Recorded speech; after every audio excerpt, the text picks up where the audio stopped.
Bonjour Raphaël Batz, merci d'avoir accepté notre entretien. Vous êtes chercheuse en sciences de l'information. Dans vos travaux en cours, vous vous intéressez aux dispositifs qui pourraient faciliter la réception des connaissances scientifiques par les citoyens, et tout particulièrement sur les sciences participatives. Alors ma première question pour vous sera de vous demander de nous éclairer sur la signification de ce terme. Qu'est-ce que sont les sciences participatives ? Alors bonjour, merci de m'inviter pour ce podcast. Alors c'est une question un peu complexe. D'habitude, je donne des cours de plus de 3 heures dessus, donc je vais essayer de réduire ça en quelques phrases. Ce qu'on va appeler sciences participatives, et nous on a tendance d'ailleurs à parler de sciences et recherche participative. Ce sont des projets scientifiques qui vont se construire avec les citoyens, pouvant prendre des formes très différentes et pouvant aussi s'inscrire dans des temps différents de la recherche. Il y a des projets de sciences participatives où les citoyens, les habitants vont être invités à participer à, par exemple, la collecte de données. Par exemple, on va observer, des papillons, on va compter combien il y a de papillons, etc., etc. On a des projets qui sont des projets où les habitants vont plutôt participer aussi à la construction du problème.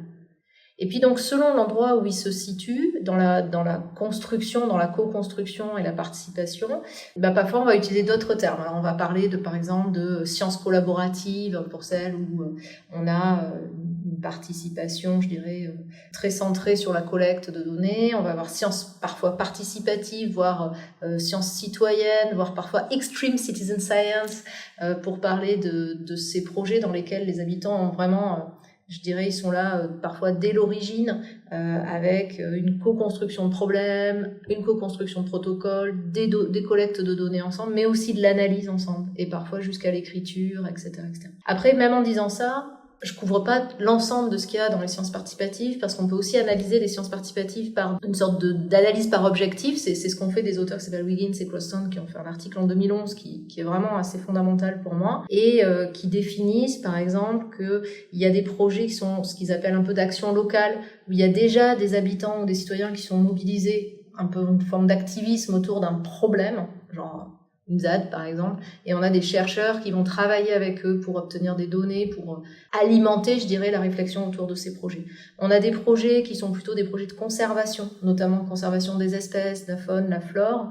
On a des projets qui sont vraiment des projets, qui ont un projet initial qui est projet scientifique. Ce sont des chercheurs qui ont un projet, qui se disent, tiens, on y gagnerait à travailler avec les habitants.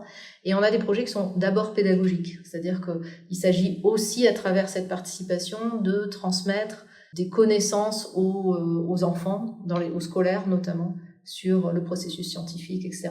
Donc, ce que sont les sciences participatives, voilà, ça peut être plein de choses, ça peut être plein d'actions, ça concerne toutes les disciplines. Après, il y en a certaines qui s'y prêtent vraiment très volontiers. Par exemple, tous les projets liés à la conservation des espèces, etc. C'est beaucoup des projets autour de l'écologie, par exemple. Donc, on connaît beaucoup de projets autour de, des recensements des oiseaux, etc., etc. Mais en vrai, il y a des projets participatifs dans plein de disciplines. Nous, on en a fait en sciences de l'info et en relation avec des chercheurs en informatique. Il y en a dans toutes les disciplines. Voilà. Et sur tous les thèmes. Donc, il y en a aussi sur le tourisme, il y en a sur à peu près toutes choses. Est-ce qu'il y a une reconnaissance de ce type de science en termes de légitimité ? Il y a potentiellement eu des inquiétudes sur ce type de science en lien avec la qualité des données, avec l'idée que si finalement ce sont des non-spécialistes qui collectent des données, peut-être ils vont pas les collecter bien. Alors, pas les collecter bien, ça veut dire quoi ? Ça veut dire peut-être pas bien suivre le protocole, peut-être pas bien noter, par exemple les heures, les jours, etc. Peut-être avoir des biais, ou en tout cas ne pas éviter certains biais. Par exemple, quand je parlais d'identification des animaux ou des insectes, par exemple, peut-être se tromper dans l'identification. Par exemple, j'ai vu une mouche, raté, c'était pas une mouche, c'était une abeille, bon, voilà. Et etc., etc. Donc, il y a eu beaucoup d'inquiétudes sur la qualité des données. Et il y a beaucoup de gens qui travaillent aujourd'hui sur ces questions-là, comment, dans leurs projets, ils minorent, en gros, on va dire, ces inquiétudes-là, parce qu'ils ont mis en place tel protocole, parce qu'ils ont mis en place telle expérimentation, parce qu'ils confrontent ces données-là avec d'autres données, et au final, on se rend compte que les données sont pas moins bonnes, en fait, et elles sont pas non plus moins mauvaises, d'ailleurs, que des données qui sont collectées dans d'autres conditions. Donc, il y avait cette première inquiétude-là. Après, il y a une autre inquiétude qui est pas tellement du point de vue scientifique que presque du point de vue institutionnel, qui est pour les projets, par exemple, quand les chercheurs vont travailler avec des habitants qui sont déjà sur des projets, qui est la question de la neutralité de la science, de l'instrumentalisation de la science, des choses comme ça, qui sont des questions qui ressortent aussi au moment des restitutions de projets. Quand, par exemple, on va faire une restitution d'un projet scientifique sur un territoire où, par exemple, la mairie aurait préféré que le résultat soit pas ça, voilà. Mais ça, on le connaît déjà, ces questions-là de restitution, de lecture d'un monde par la science et de confrontation à la lecture qu'on peut avoir en tant que citoyen. On la connaît déjà, on en a l'expérience dans n'importe quel projet de sociologie ou d'anthropologie, on le rencontre aussi. Donc, ce sont des projets qu'on peut être amené à rencontrer dans d'autres contextes. Donc, ce que je veux dire par là, c'est qu'il y a des inquiétudes, mais au fond, la question de la qualité des données, c'est pas propre aux sciences participatives. De toute façon, c'est une question d'intégrité scientifique. La question de la restitution, c'est aussi ça dépasse les sciences participatives. Simplement, je pense que dans les sciences participatives, il faut avoir un regard doublement accru là-dessus. Donc, il faut prêter une attention très forte à comment on rédige les protocoles, prêter une attention très forte à la manière dont on va faire des restitutions, etc. etc. Merci pour cet éclairage. Donc si j'ai demandé à vous interviewer, c'est parce que vos travaux de recherche actuels prennent la forêt comme occasion, comme contexte. Pourriez-vous nous en dire un peu plus ? Quelle est la place de la forêt dans votre travail et pourquoi l'avoir choisi comme terrain de recherche ? Alors, notre projet de recherche, on a plusieurs travaux là-dessus, s'appelle Ecodoc. On travaille sur la circulation de l'information scientifique et profane autour de problématiques de transition climatique principalement, écologique, et en vue d'analyser quelles informations, sous quelle forme on pourrait les recevoir, de sorte que ça facilite l'adaptation des habitants sur un territoire, pour le dire rapidement. Et donc, on a choisi de travailler sur la forêt pour plein de raisons. Alors, il y a une raison qui m'est toute personnelle, je dirais, parce que la recherche, c'est ça aussi, on s'appuie sur ses désirs. Moi, j'ai grandi en partie sur le bassin d'Arcachon, du côté sud du bassin d'Arcachon, donc à l'orée de la forêt. Et alors, ce sont les Landes, mais c'est les Landes girondines. Et puis, voilà, une partie de ma famille vient des Landes. Donc, c'est vrai que la forêt, ça a toujours été pour moi cette espèce d'espace qui est à côté du lieu de vie et qui en fait partie, et voilà, mais avec lequel on a une proximité de vie, quoi. Et donc c'est quelque chose qui me paraît important. La deuxième chose, c'est que il y avait un contexte. La question de l'urgence climatique en Gironde, donc je travaille en Gironde, moi, elle est évidemment visible à plein d'égards, mais forcément l'an dernier, avec les feux de forêt, je veux dire, il a été évident pour tout le monde que la question des arbres et de la forêt, elle était importante.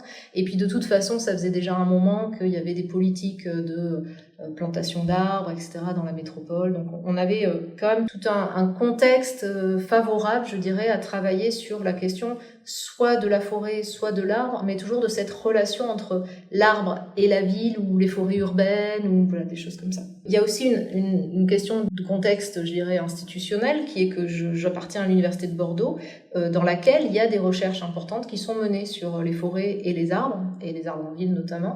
Il y a notamment une forêt expérimentale à Florac, donc sur la métropole de Bordeaux. Et puis, on a plusieurs collègues qui travaillent sur les arbres, comme je disais, les arbres en ville, au sein du laboratoire Biogéco. Donc, tout ça faisait aussi un contexte important. Et puis moi, de mon côté, de mon approche scientifique, je voulais vraiment travailler sur un contexte de transition, mais en relation avec quelque chose qui était de l'ordre du vivant. C'est-à-dire pas les côtes, par exemple, ou le littoral, mais travailler vraiment sur un vivant, alors que j'aurais pu choisir les poissons, mais voilà, pour toutes les raisons que j'ai dit, je préférais les arbres. Et donc travailler sur cette proximité, cette relation entre les vivants, le vivant et les vivants, entre ce que c'est que vivre à côté, vivre ensemble, et puis penser ces relations entre les habitants d'un territoire, quel qu'il soit. Donc voilà ce qui m'a amené à travailler sur les forêts. Et qu'est-ce que c'est la différence entre une forêt expérimentale, donc en l'occurrence celle de Florac sur laquelle vous travaillez, et une forêt d'exploitation comme la forêt des Landes ? Alors, je suis pas du tout spécialiste de ces questions, mais parce que justement, moi, je travaille pas dans ces forêts. Voilà.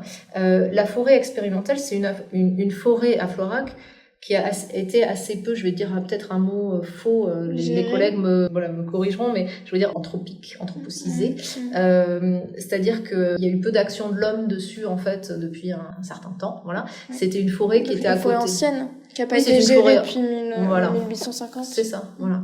Du coup, elle a un peu grandi et poussé comme elle voulait, et néanmoins, il y a plein d'influences de l'homme. Évidemment, c'est une forêt urbaine, c'est une forêt... forcément, il y a d'autres forêts autour qui, elles, ont une occupation humaine. Donc, il y a comme ça une spécificité de cette forêt déjà à ce niveau-là. Et ensuite, du fait de cette spécificité, il y a des collègues qui ont décidé de faire de cette forêt une forêt dans laquelle mener des expériences, ou en tout cas de trouver ça comme un lieu pour poser les questions de leurs expériences, et notamment en termes du rapport de la forêt à la transition écologique.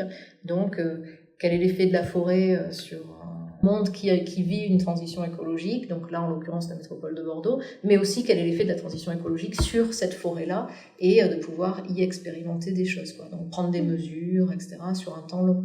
Et la différence avec la forêt des Landes, déjà la forêt des Landes, c'est pas seulement une forêt d'exploitation, c'est aussi une forêt de vie. C'est-à-dire qu'il y a des gens qui habitent à côté de cette forêt, on peut s'y promener, etc.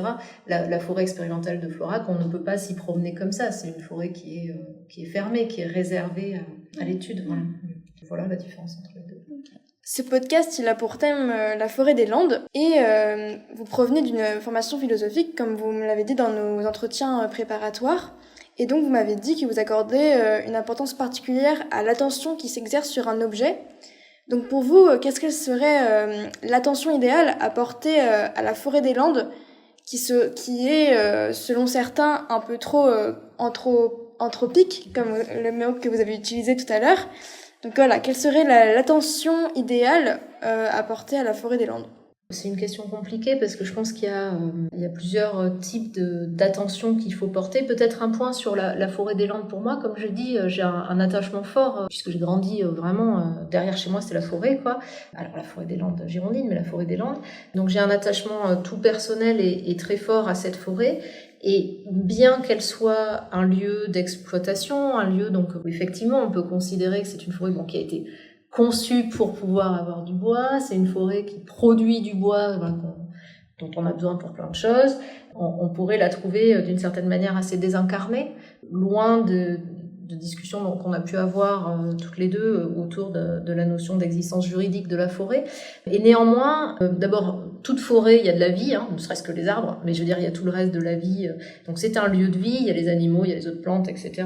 C'est un lieu d'usage aussi, que ce soit les gamins qui vont faire des cabanes ou que ce soit les gens qui y travaillent, c'est-à-dire... je sais pas comment on appelle aujourd'hui, tout le travail de bûcheronnage, les forestiers, etc. Que ce soit les gens qui l'étudient, que ce soit les gens qui s'y promènent, c'est des lieux de vie. Et puis c'est des lieux communs. C'est des lieux communs aussi, cette forêt, j'ai parlé d'y avoir un attachement fort, c'est-à-dire que c'est aussi des forêts, c'est symbolique, c'est des représentations.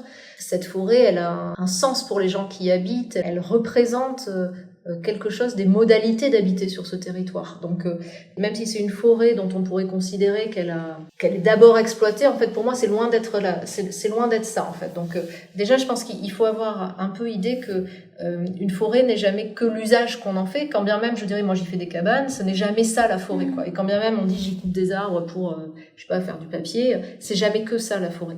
Donc déjà cette première attention que j'ai envers la forêt, je dirais il est dans considérer la forêt selon tout un ensemble de choses qui tient au fait de partager un territoire. Voilà. Et encore une fois, c'est ce que je disais un peu avec l'idée qu'il y a le vivant et puis il y a les vivants, quoi. Comment tout ça s'articule. Et du coup, la tension que j'essaye de penser, c'est un peu cette idée en fait, elle va permettre de définir comment on pense autrement, c'est-à-dire comment on peut vivre ensemble, forêt et humain, on va dire, sur un territoire. Alors ça veut dire quoi ? Ça veut dire peut-être déjà faire attention aux traces, c'est-à-dire les mémoires qu'on peut avoir de la forêt. Moi, je viens du monde des bibliothèques, donc forcément, je m'intéresse beaucoup aussi à toutes les cartes postales qu'on pourrait avoir de la forêt, les mémoires des habitants. Mon père qui me disait qu'il creusait des trous dans la forêt pour avoir de l'eau chaude dans les Landes et se baigner dedans, etc., etc. Donc, la forêt, c'est tout un ensemble comme ça aussi de non seulement ce qu'on y vit aujourd'hui, mais de ce qu'on y a vécu hier et de comment se transforment les usages. C'est une attention aussi, je dirais, aux signes, qui sont les signes de la forêt, donc c'est un peu ce langage du vivant en train de vivre, voilà, tout simplement.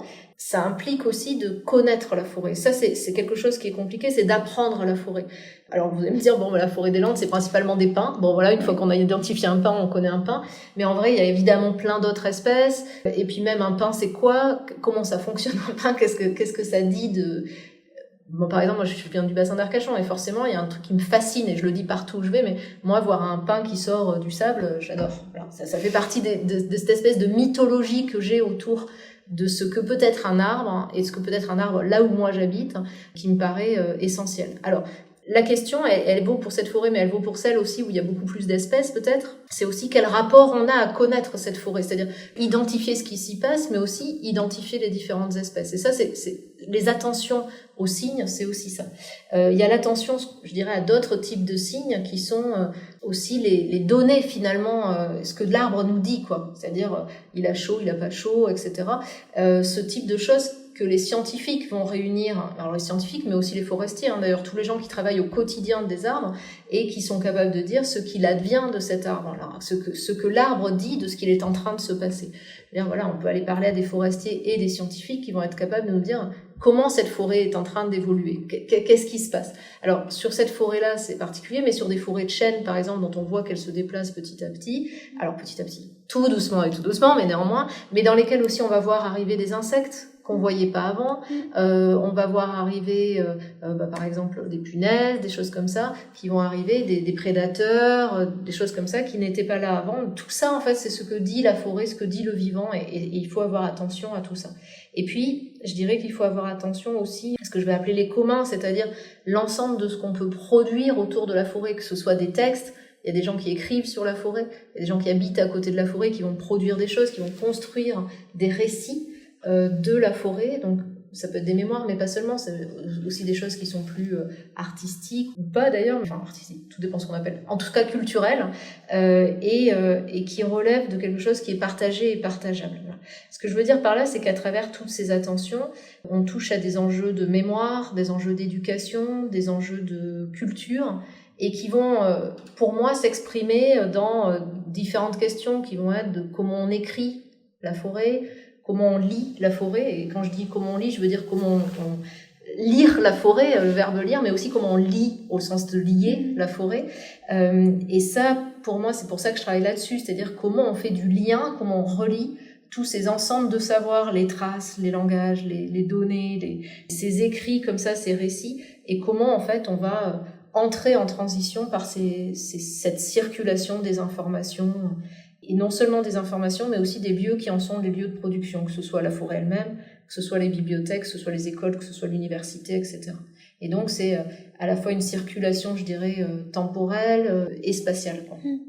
Et à travers ce lien qui pourrait être renoué, à travers toute cette attention, ce changement d'attention qu'on a envers la forêt, selon vous, ça permettrait aux citoyens de s'approprier la forêt et de mieux la protéger?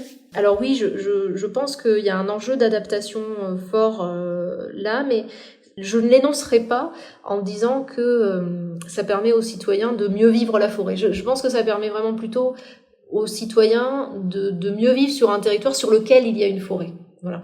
Il me semble qu'on a besoin de l'ensemble de ces informations pour pouvoir prendre des décisions de manière éclairée, je dirais.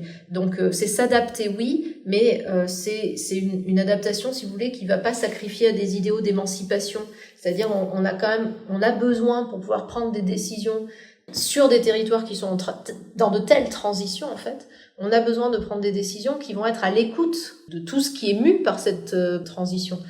Tout ce qui se retrouve bouleversé par la transition. Et ça veut dire les humains, mais ça veut dire aussi la forêt et tout ce qu'il y a dans la forêt, etc. Et pas seulement la forêt d'ailleurs, tout le reste. Et donc être à l'écoute de la forêt, faire attention à la forêt, c'est aussi dire on partage un territoire ensemble. S'adapter, ça va vouloir dire faire attention à tout ça. Et donc oui, je pense que c'est absolument nécessaire, mais je pense même qu'il faut aller un peu plus loin. C'est que si on est en mesure d'écouter la forêt, alors on est aussi en mesure d'écouter toutes les voix qui parlent sur un territoire, y compris les voix des différents humains. Parce que aujourd'hui, on a une attention forte peut-être à la transition écologique, à un certain nombre paramètres. Donc là, moi, je m'intéresse à la forêt, mais ça veut pas dire au détriment des différentes vulnérabilités humaines qui peuvent exister. C'est pas on écoute la forêt, du coup on n'écoute plus les humains. Non, au contraire, c'est non seulement on écoute la forêt, mais du fait qu'on va être dans cette espèce d'écoute et de réception et de construction de récits collectifs, on ne va pas pouvoir le faire qu'entre les gens qui dominent, en gros, et la forêt, quoi. Alors, c'est pas possible. En fait, forcément, d'être à l'écoute des récits qui se font, eh bien, ça va nous amener à être dans une forme d'obligation que je trouve salutaire, d'être à l'écoute de toutes les vulnérabilités et de toutes les voix. Voilà. Et donc, pour moi, tout à l'heure, je disais des idéaux d'émancipation, mais je pourrais dire des idéaux d'émancipation et d'égale liberté, quoi, pour reprendre un peu les termes de Balibar. Je pense que ça, en fait, on peut le construire ou on peut l'apprendre en écoutant tout ce qui vit. Voilà. En gros, écouter la forêt, c'est aussi écouter tous les humains. Merci. Donc la dernière question, c'est selon vous, à quoi pourrait ressembler la forêt des Landes dans 30 ans ? Eh bien, c'est une question difficile parce que je ne sais pas trop répondre parce que c'est pas une forêt dans laquelle je vais tous les jours. Je travaille pas d'ailleurs sur elle, etc. Et donc, je peux peut-être plutôt imaginer, mais ça correspond à ce que je disais avant, pas tellement ce que va devenir la forêt, mais je peux peut-être plutôt imaginer ce que vont devenir nos relations avec la forêt dans 30 ans. Alors quand je dis que je vais l'imaginer, j'ai plutôt envie d'être dans quelque chose qui sera peut-être idéal, voilà, et utopique. Mais j'aimerais que la forêt, peut-être parce qu'elle est à la fois un lieu d'habitation et un habitant d'un même territoire, j'aimerais qu'elle soit vraiment partie prenante de nos discussions sur l'avenir et le présent. J'aimerais qu'on ne décide pas sans la forêt, voilà. Et comme je disais, il y a un enjeu qui dépasse largement le fait d'écouter la forêt. C'est celui d'écouter tout ce qui vit et puis de pouvoir prendre des décisions. C'est un enjeu politique pour moi. Voilà. Donc tout à l'heure, je parlais, à un moment donné, je sais plus, j'ai parlé d'existence juridique, sans même aller jusque-là, en fait. Je pense qu'il y a un enjeu à ce qu'on considère qu'on ne peut pas prendre aujourd'hui des décisions sur un territoire en vue de comment on va le vivre, ce territoire. Et je dis bien le vivre au présent parce que l'avenir, on ne sait jamais là de quoi il va être fait, mais en tout cas comment on vit au présent en écartant tout un pan du vivant de l'équation et du vivant humain et non humain. Voilà. D'accord, merci beaucoup pour cet entretien. Merci à vous.